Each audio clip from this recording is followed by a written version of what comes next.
তহঁতে কি কাজিয়া কৰি আছ হা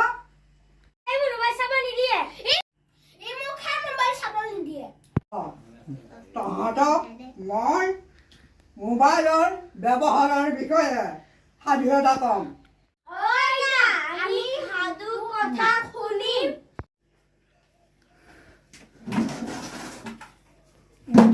তহঁতে শুন, তহঁতে ইফালে একজন মানুহ ইফালে ওচৰলৈ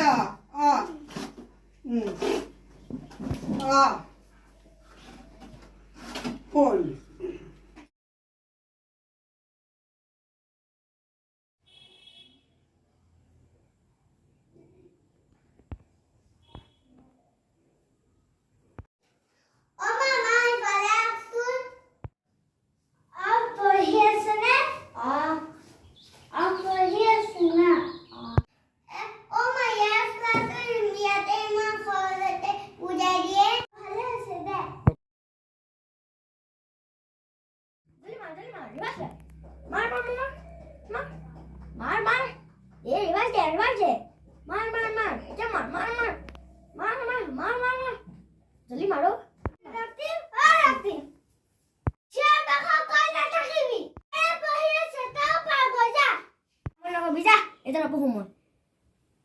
তোৰ কথা বাবাই ক'ব লাগিব, তেতিয়াহে গম পাবি।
দুই নম্বৰটা পাবেন পাশে হোক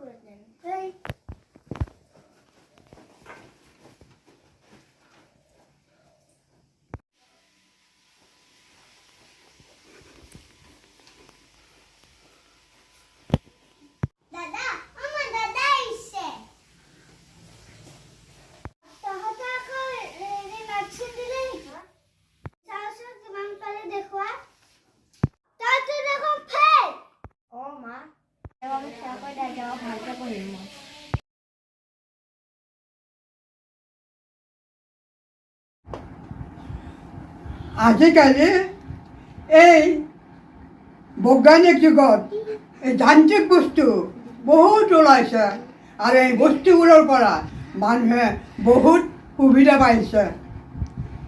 তাৰ ভিতৰত এই মোবাইল অন্যতম। এই মোবাইলৰ পৰা বহুত সুবিধা পাইছে।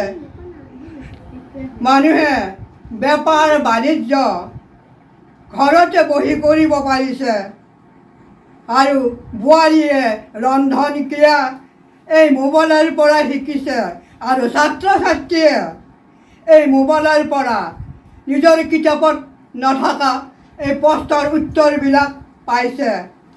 যে এই মোবাইলৰ ইমানখিনিকেই কাম আমাৰ জগতে জুৰি আছে, কিন্তু এই মানুহে মোবাইলৰ ব্যৱহাৰ কৰিব নাজানে।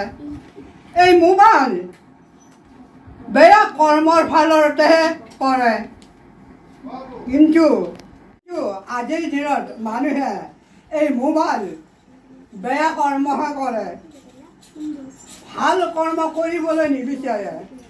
মানুহে পৃথিৱীত বহুত ভাল বস্তু আছে, কিন্তু এই ভালৰ ফালে নাযায়। যেনেকৈ এখন চিনেমা চাব, তাত ভাল ঘটনাও আছে, বেয়াও আছে।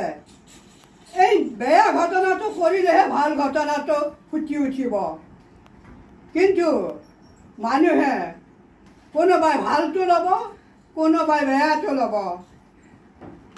গতিকে এই মোবাইল সদায় ভাল কৰ্মত নিব লাগে আৰু ভাল ব্যৱহাৰ কৰিব লাগে।